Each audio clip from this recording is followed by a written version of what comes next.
All right, so here's the court's question. He hasn't been seen since January.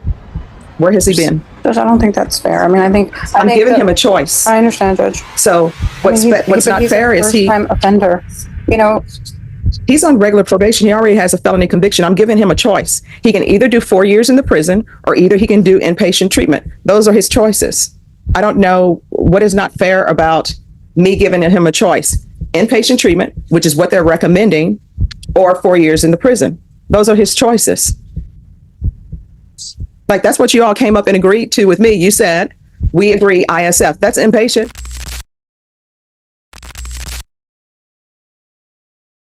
Did you review the motion to revoke community supervision with 3531W, State of Texas versus Jesus Perez? Can our parties announce for the record for the state? Yeah, you have support for the state. Defense? Anita Perez for the defense, Judge. Are you Mr. Perez? Yes, ma'am. Did you review the motion to revoke community supervision with your attorney? Did you understand it? Yes, ma'am.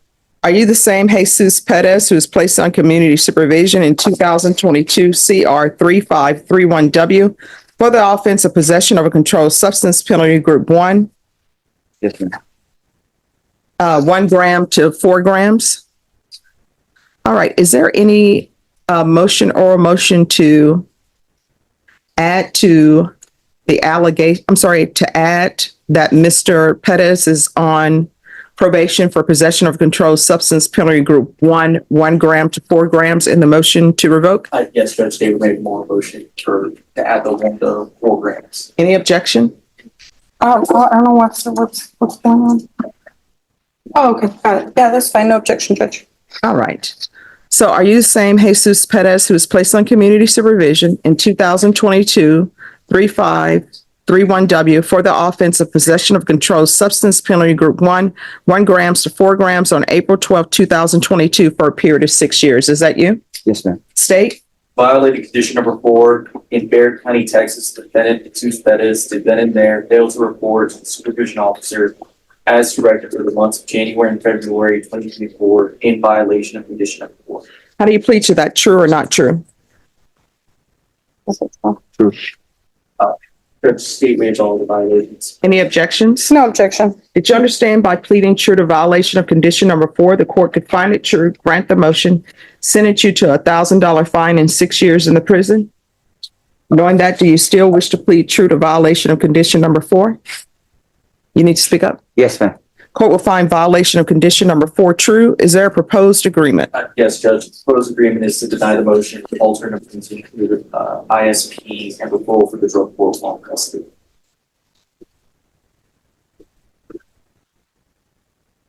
All right, so here's the court's question.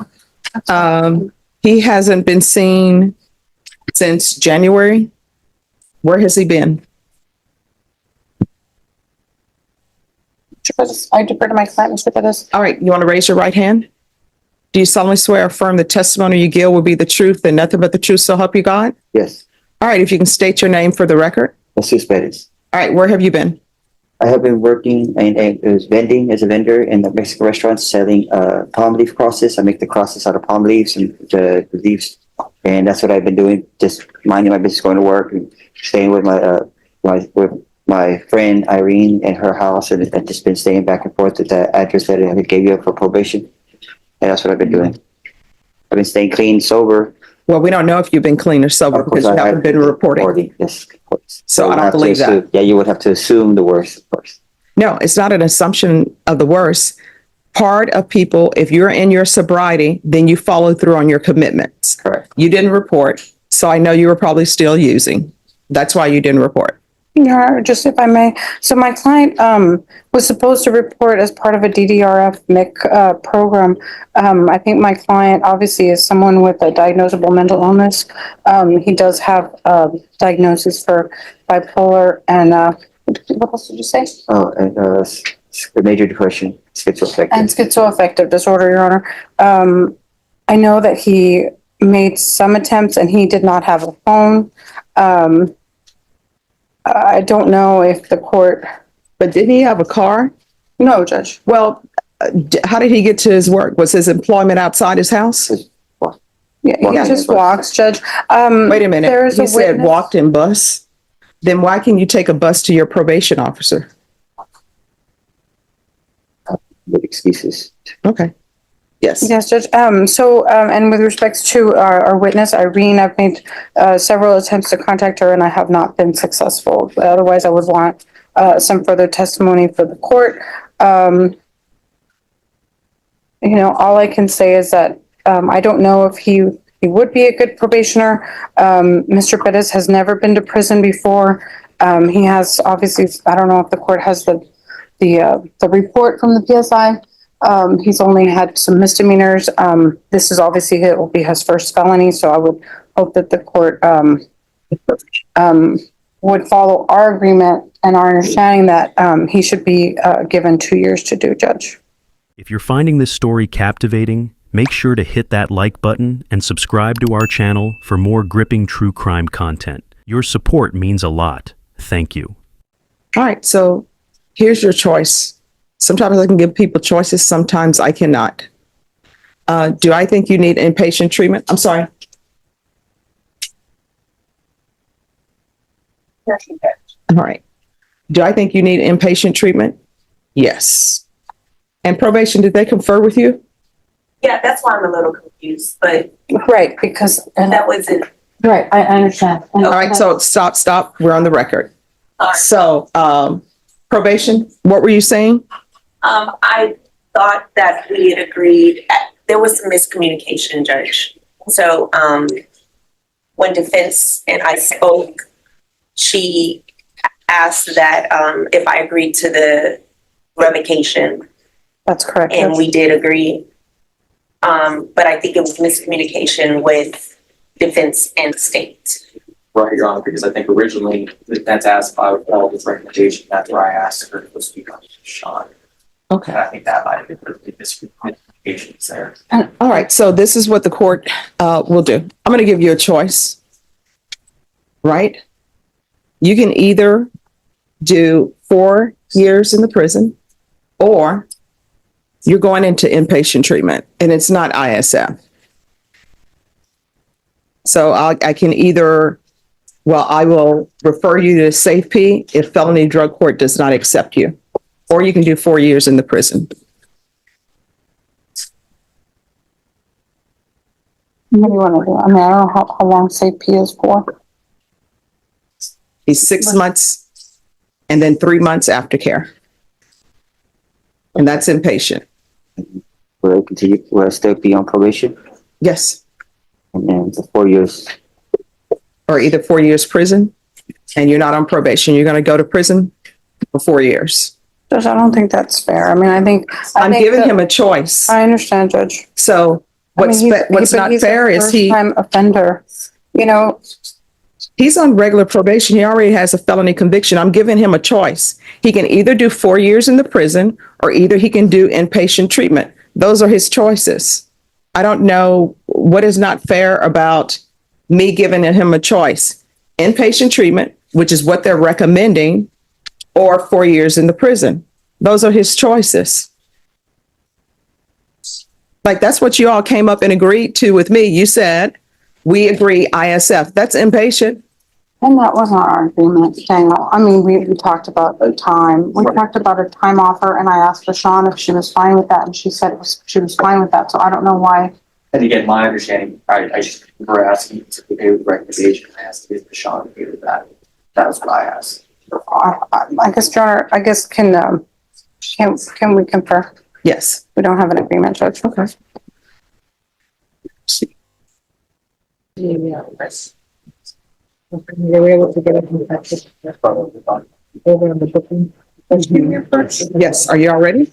No, we just wanted to talk to the court for briefly. Daniel. Thank you. That's only one phase of it. Well, they already know. This is kind of the rare occasion where the client is adamant that he's not using drugs. He's been in I'm sorry, custody. what? The client's adamant that he's not using drugs. All right. So here's, I And- but understand what you're but with saying. that, no. And let me just proceed, Judge. So with that, I asked Daniel, and I talked to Sean about it too. He's only been in custody for about a month. Is the court, amenable to order, follicle testing? for him. No. I mean, I'm given a choice. Here's the thing. No, I know, but, Yeah. but just to, I mean, it's more scientific evidence for the court. No, You know what I because let me mean? just tell you, he was supposed to be in felony drug court, but felony drug court was at capacity. Right. He has been missing since, what was it? January. Here we are in August. I've given him two choices. He can either do 4 years in the prison, or either he can do felony drug court. If felony drug court doesn't accept him, he's going to safety. Those are his two choices. I'm not doing a hair follicle test. You don't get to come in and say, hey, do this or do this, because he's been missing. He hasn't Right, but reported. he's somebody with mental illness, Judge, and I think that can be mitigated with that, Judge. I think there's a lot of fear, of the court and, you know, being indigent, not being able to have a phone. I mean, I completely understand, you know, not being aware that there are programs out there that can help you get a phone. I mean, you know, obviously I shed light on that with Well, him see, here's the today. issue with that. The issue with that is. And I'm not a social worker, you know what I mean? But here's the issue with that. I tell everybody who's placed on probation here, if there's an issue, they can come into court and let the court know. So he knew that. And he just chose to disappear since January. So those are his choices. And is the court amenable to allowing a tap to be done while he's in custody? Here's what the court is going to do. He can either go to prison for 4 years, or he is going to felony drug court, or either he's going to safety. Those are his only choices. That's where we are. So I don't know what else to tell anybody. So the only thing I need is a decision from him on what he wants to do. Well, no, Judge, so I think it's probably best for me to just subpoena the probation officer's records, because I do believe that there are. I am not resetting this case. I'm not giving any more settings in this case. This case has been reset and reset and reset. So we're proceeding. It was recalled. All right. So he's entered his plea of true. Mr. Pettis, if you can come down, please.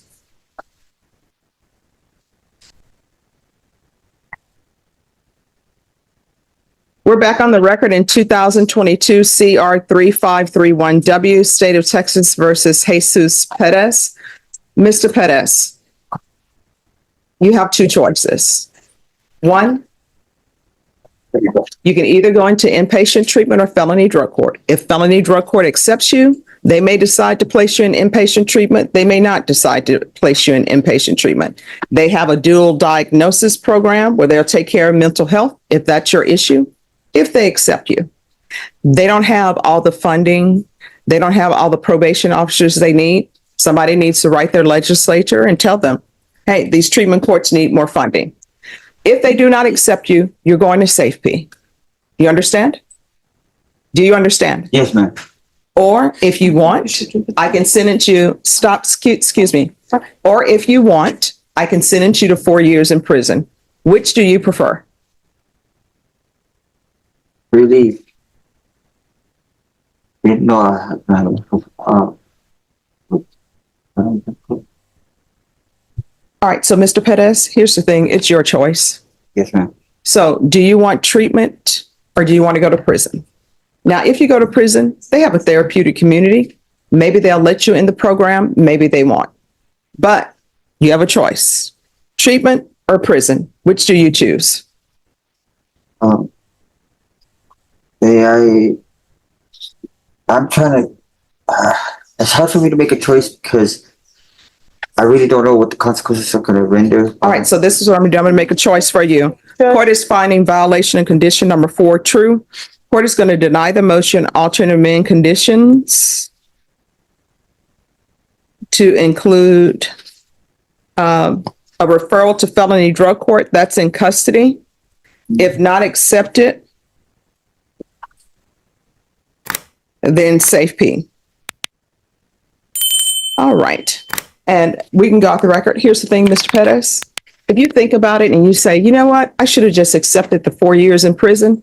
Guess what? Let the probation officer know. We'll bring you back and I'll give you 4 years. Do you understand? Yes, ma'am.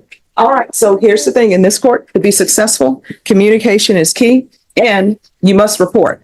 Do you understand? Yes, ma'am. All right. Good luck to you. Thank you and God bless you. Oh, thank you. God bless you too. This case wasn't just about missed appointments. It was about what happens when second chances run out. Judge Boyd delivered a decision that balanced compassion with accountability, showing that the courtroom isn't just a place for punishment. It's a place for course correction. But what do you think? Did the judge go too easy, or was this the wake-up call Pettis needed? Let us know in the comments. Thank you for joining us in uncovering the chilling details of this case.